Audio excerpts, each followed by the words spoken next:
This man who's getting set for another college football season on behalf of Fox Sports and The Athletic. Great to see our friend Bruce Feldman. How are you, sir? I'm doing well. What is the story going into this season, do you think, for college football right around the corner? What do we got? The story is, are we going to get another Clemson and Alabama final? I mean, that's the elephant in the room, literally. Yeah. So I think there's a lot of fans who are like, anything but that.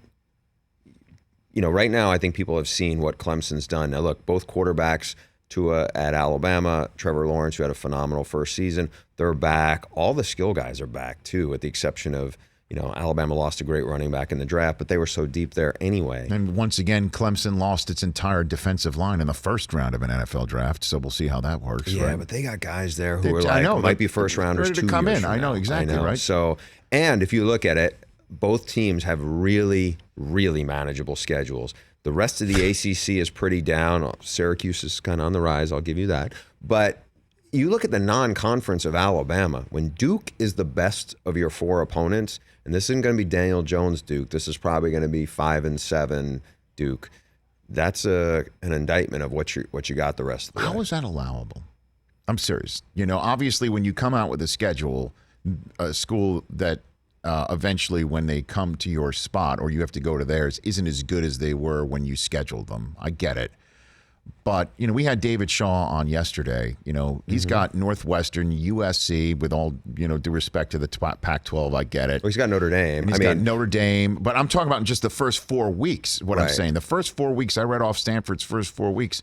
He's got a tougher first 4 weeks than maybe you could say Alabama has the entire year. I mean, our crew actually has that Stanford Northwestern opener. It's a 23 versus 25 matchup. I think the part where you can pick apart, and look, I've had this conversation with David Shaw in the offseason before, where there is no real uniformity.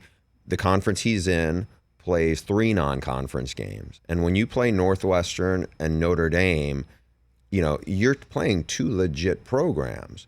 It's the SEC has 4 non-conference games, and almost always it's 3 cupcakes and 1 manageable game. And this time, you know, look, when you're Alabama, you're going to be favored against everybody anyway. But when you're playing Duke, as opposed to, let's say they schedule Penn State or they schedule Wisconsin, or even they schedule Oregon, because Auburn is playing Oregon to start off the season. And it's not to say Alabama hasn't done that in the past, and they do have some big games, and now they're going to be home and homes. The new AD there, Greg Byrne, a relatively new AD, has pushed to upgrade those. But getting back to the David Shaw point, there is no real uniformity. And when you're at the top of the food chain, and the SEC is that, and Alabama certainly is that, yes, you play by the rules you can live by. So they're not getting 12,000 people showing up if it's a really crappy opponent.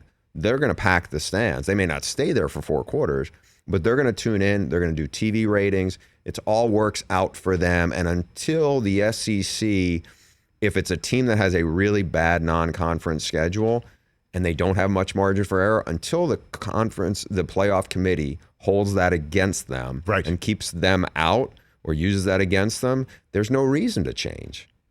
And I don't see any time that being used against Alabama.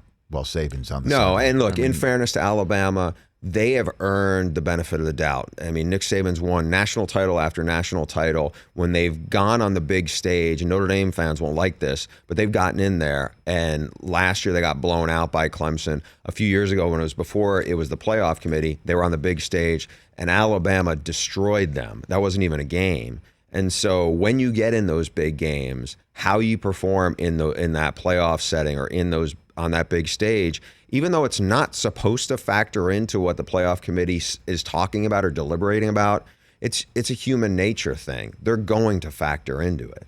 Bruce Feldman here on the Rich Eisen Show. And let's touch on Clemson. I know you mentioned Brockman's alma mater in Syracuse. We had Dino Babers call in for his birthday back in July. That was fun. And just he's contagious. I mean, his personality is contagious. And at the conference media gathering, Syracuse got a couple of first place votes over Clemson. I mean, What do you make of all of that? I think he is a top 15, maybe top 10 coach. If you look at what Dino Babers has done in the 3 places he's been, right? Remember, he was the guy who got Jimmy Garoppolo cranked up in a 1AA school, turned that place around, went to Bowling Green, got that place going in year 2. And then Syracuse, with all due respect, Syracuse football was god-awful and irrelevant. I mean, it had just kind of fallen off the radar.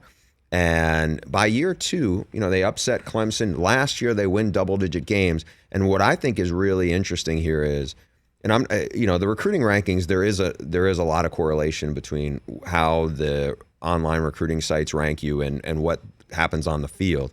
Not in the case of Syracuse. They have had classes ranked an average of 55th since Dino Babers has been there. But what he has done, it's really smart evaluations and really good player development. They've gotten a lot faster, a lot longer, and they're really deep in the secondary, and they have a quarterback who's going to take over from Eric Dungy named Tommy DeVito, who was probably the biggest recruit.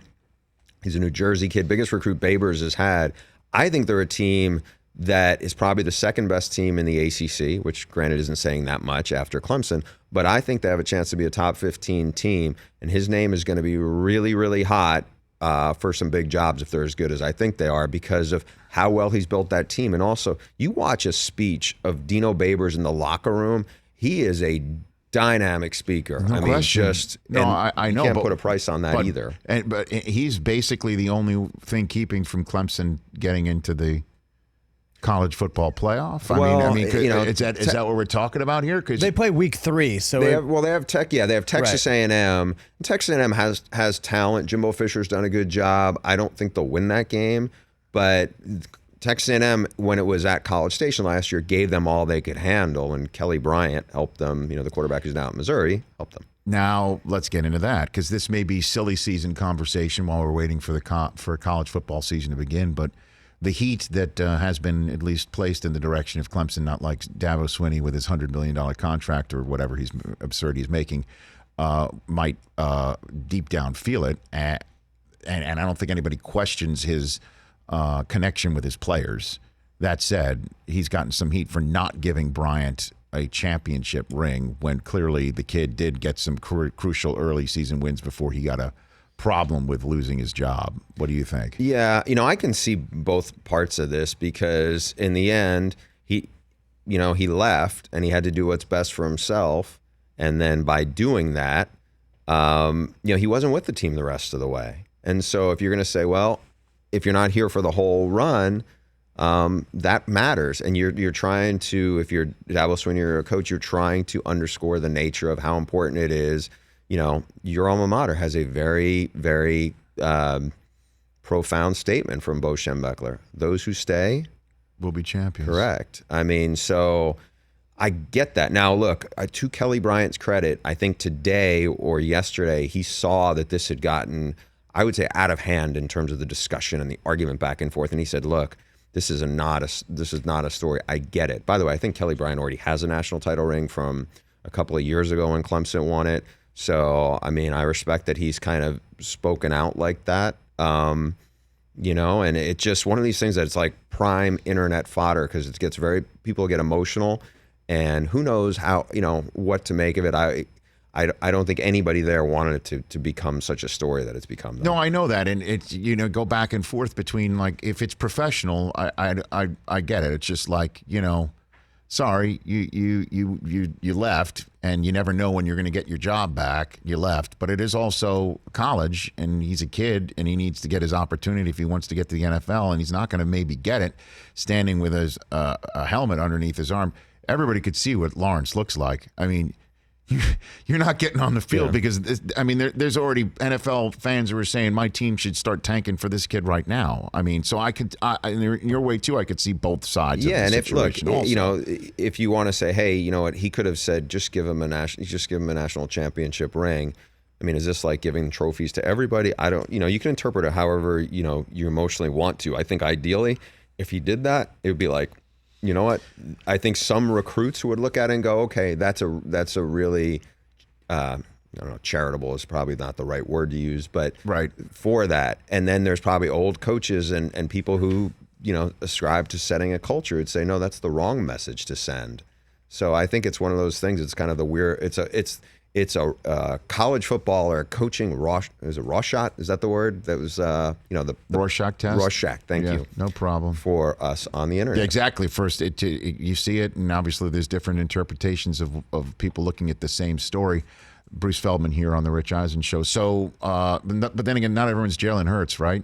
So, is it as simple as, okay, Oklahoma with Lincoln Riley, that system, Baker won the Heisman, Kyler won the Heisman. I'm not saying he's going to win the Heisman, but is it as simple as this kid, you just plug him in and Oklahoma's not going to lose a step or any steam? I think they will lose a little bit of a step. The difference between Jalen and the other two guys was the other two guys had like an incubation time where they had to sit out. They were there for more time to acclimate and get timing with those receivers. Right. Now the receivers are terrific. That's a big plus. I mean, the group, you lose Hollywood Brown, who is blow the top off any defense. Now they got a bunch of bigger guys who are also really athletic to go along with CeeDee Lamb. The problem, I think, is they have to replace the best kept secret or not so secret thing about Oklahoma was their O-line coach, Bill Bedenbaugh, did a phenomenal job there the last few years, not just with pass protection, but in the run game. They have to replace 4 offensive linemen. I think the bar is so high now because of what you just said. Back-to-back Heisman winners. Guys put up ridiculous numbers. I think Jalen Hurts can be really, really good. But I think to expect what people are going to expect, it's almost like Christian McCaffrey. The year before he came out, put up an insane, like Barry Sanders record-breaking year. And when you do that, it's almost impossible because you need everything to fall in line. And I just don't think he'll get that. It would not at all surprise me if the other quarterback in the Big 12, Sam Ehlinger, is the one who became the Heisman guy, because I think Texas, at least offensively, is set up to have a huge year. I'm looking forward to that. A couple more minutes left with Bruce Feldman, Fox Sports, The Athletic, out here in Los Angeles. Babers, you mentioned, would be a hot candidate for a big job. Would that one of those jobs be right here in Los Angeles, I think if this season plays out the way I think it will, I think they'd be foolish not to at least consider him. USC we're talking about. Yeah, we're talking about a guy who is from the West Coast, spent a lot of time on the West Coast, dynamic personality, has proven it now 3 times that he can put a big jolt inside of a program. Really exciting brand of football. I would think he would have to be on the radar now. So why do you think USC's season is not going to go Clay Helton's way? Look, I think they'll be better than they were last year, which isn't saying much. They were 5-7. I think the arrival of Graham Harrell, who comes in and takes over for Cliff Kingsbury, who was here for a month, Yes, right. He's brought them an identity they needed. I think they will probably win 8 or 9 games. But here's the upshot of this deal, because they have plenty of talent. They don't have like the Pete Carroll level talent, but they got enough talent to be a top 15 team.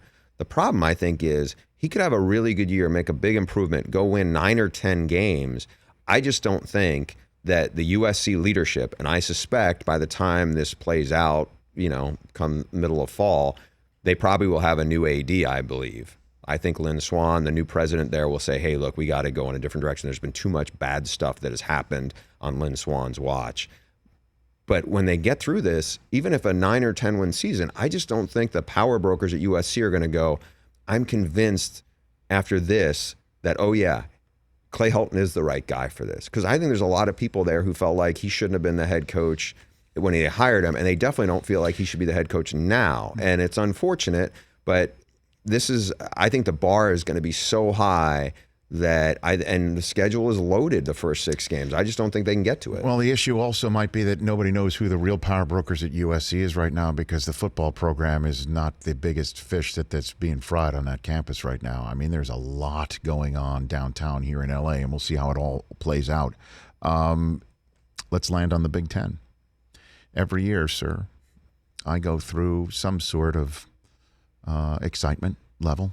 Certainly when I see my alma mater top 10, sometimes even top 5, and then on occasion, it doesn't work out that way. And I look at you, sir. You're one of the many people out there right now that are talking my Wolverines up. Why are you doing that, Bruce Feldman? 2 big reasons. Yes. One is I think they may have as good an offensive line this year as anybody in college football. A lot back. Now they do have to find out, 4 of the guys back, but it's really a deep group, and I think it's a talented group. You have a lot of guys who I think will be maybe not first round guys, but high draft picks, really talented, experienced group. The other thing, which I think is even bigger, is Josh Gaddis comes in. He's the new offensive coordinator. It's a big gamble by Jim Harbaugh, first-time offensive coordinator, but he is a Joe Moorhead protege. For people who don't know who Joe Moorhead is, he was the guy who went from Fordham as the head coach. James Franklin brought him to Penn State, and he really, I don't want to say he saved James Franklin, but that was when the Penn State program took off. And what he brought was this RPO system, which you see all over the place now, not just in college football, but he was an early adapter of it. But what really he did was he instilled so much confidence in a place that really was kind of rutted in its own identity. It's not to say it was a bad thing that it was linebacker you or the way they won, but at the end of the day, there was kind of a listlessness nature of the Penn State offense. And he came in there almost immediately and flipped that. It also helps to have Saquon, you know. So how does this translate to what's going on with the Wolverines? Because again, Gaddis, you said it's a gamble. Didn't Harbaugh like call him the day he hired him? Yeah, like, I did a big story about this on The Athletic. Never interviewed him. Now, he had trusted a lot of people who had done the due diligence of, and Joe Moorhead is one of them. Sure. You know, he had a big role in some of the key play calls that they had at Penn State in game-winning situations. Everybody I talked to who worked with Josh Gaddis or was connected to him raved about him. But again, I use the Joe Moorhead example because anybody who's been around Josh Gaddis knows there is a edge to him, there is a charisma to him, and there's an overpowering confidence that is there.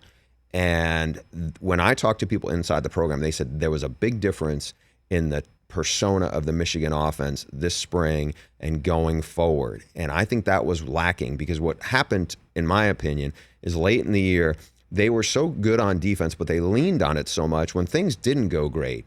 You know, when they'd have either a couple of players banged up or in the bowl game, they had a couple of guys who didn't play and then they had a few more banged up. And it was like the margin for error was so small. They just kind of folded because I don't think they could do it offensively. They just didn't have that kind of confidence or that chip. I believe they have it now. Now, look, until they beat the arch rival, it's all hot air, right? But look at how the schedule sets up. You know, they do have to go to Penn State at night, and that's going to be rough. Wisconsin week 3. Gotta go there too. I don't think Wisconsin's going to be as good as they were. They still have Jonathan Taylor, but after that, I think they're going to be take a step back from where they were a couple years ago. But Notre Dame, at Michigan. Michigan State, at Michigan. Ohio State at Michigan. Right. I think that, I'm not saying they're running the table, but my prediction is they're going to come out of the Big Ten as the Big Ten champs. So Jim Harbaugh will take a team to Indianapolis for the first time of his tenure, is what you're saying? I think he will, yeah. All right, Chris, you ready to go to Indianapolis first week of December? Absolutely. I never thought I'd say that, but okay. Long season. See, Bruce, you just don't do this to me.